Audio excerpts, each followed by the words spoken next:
11 ans qu'on s'est installé. Sur une parcelle d'1 hectare 3, maintenant on a 6 hectares. Il y a 3 travailleurs.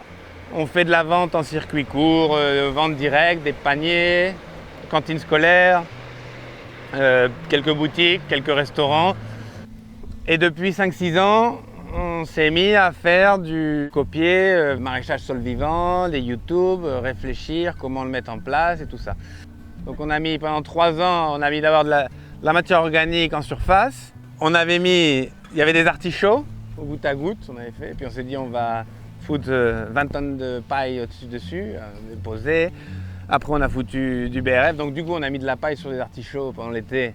On a merdé 2-3 ans, on a mis quand même encore du BRF, donc on avait un jardinier qui fait le broyat de l'élagage de la ville, qui nous le dépose gratuit. Et au bout de la 3e année, ça a commencé à fonctionner. Mais maintenant, c'est vraiment impeccable. Donc, mais nous, en fait, le truc qu'on a copié de collègues du Mali ou du Brésil, c'est une stratégie pour faire la conversion sans se passer de la fin d'azote. Là, les 3 ans de misère qu'on s'est tapé, et donc ce qu'on a fait, observer, tester et qui nous fonctionne bien, et c'est ce qu'on appelle le carboniato, c'est un jeu de mots.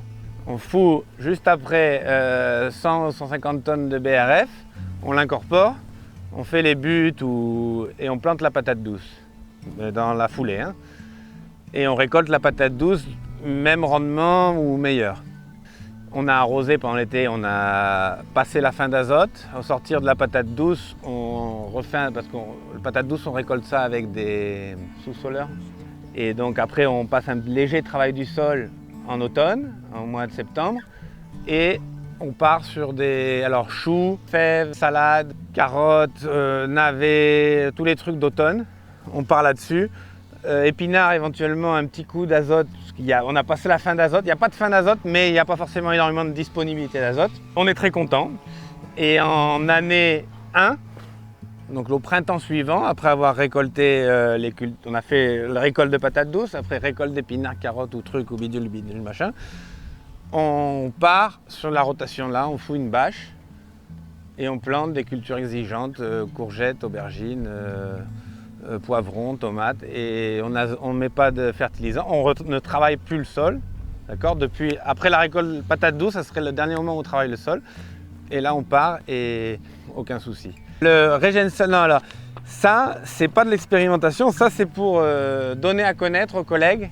Donc il y a une dizaine d'agriculteurs qui sont du coin et un peu plus loin qui se sont mis dans le réseau pour tester cette pratique et pour pouvoir avoir des parcelles en non-travail du sol à partir de cette stratégie de régénération du sol. On a trouvé quelques articles japonais et autres sur la fixation symbiotique de l'azote de l'air. C'est une plante qui vient c'est les Mayas, où ils avaient peut-être des pratiques un peu carbonifères. Et donc ça, c'est un des trucs qui est quand même où on voit une différence assez brutale. Bon, c'est de la bonne terre, hein. Là, il faudrait voir combien on a de matière organique, mais c'est vrai que là, quand tu fous de la matière organique, tu alimentes ton sol, quand même. Mais en fait, il y a quand même de la microporosité et les plantes poussent sans problème. Et voilà, la biomasse qu'on produit et surtout ce qui est injecté dans le sol, il faudrait voir la valeur que ça a. Et donc là, ça va faire 5 ou 6 ans qu'on est sans travail du sol, 0 travail du sol. On a récolté les patates douces, 25 tonnes hectares, ce qui n'est pas trop mal. On a semé fèves, épinards, fèves et blettes. On a récolté. On a épandu une couche de platane. On n'a pas mis d'azote, rien. Et on a planté tomates, poivrons. On a arraché les choux-fleurs, là c'est du chou-fleur vert. Et on a planté des courgettes. Et donc, et là on a mis, après les tomates, on a mis les fraises. Et on n'a pas fertilisé non plus. Il devrait y avoir une production correcte. Et donc l'état du sol, ce qui est rigolo, c'est nous le seul truc, je pense, qu'on apporte à la logique maraîchage sol vivant, c'est juste le facteur. Tu as du BRF, tu as un marché pour vendre de la patate douce, tu te fais ta rotation patate douce et puis ça tourne. L'élagage des villes, c'est du carbone de qualité qu'on peut utiliser directement comme source de fertilisation. Quand tu commences un projet, moi ce que j'ai vu, si tu t'installes, c'est assez simple de commencer en non-travail du sol complet. Quand tu es lancé en maraîchage et faire une transition, passer à non-labour, eh ben c'est compliqué.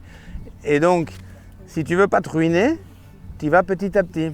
Non, tu fous un bon apport de carbone, la vie du sol redémarre, donc ça repart pas en compactation. Tu arrives à sortir de la compactation des 3 ans de misère, mais tu récoltes pas pendant un certain temps, 6 mois, 1 an selon le cas, si tu as de l'eau, si tu n'as pas d'eau. Et donc là, l'idée avec la patate douce, c'est qu'on saute ça.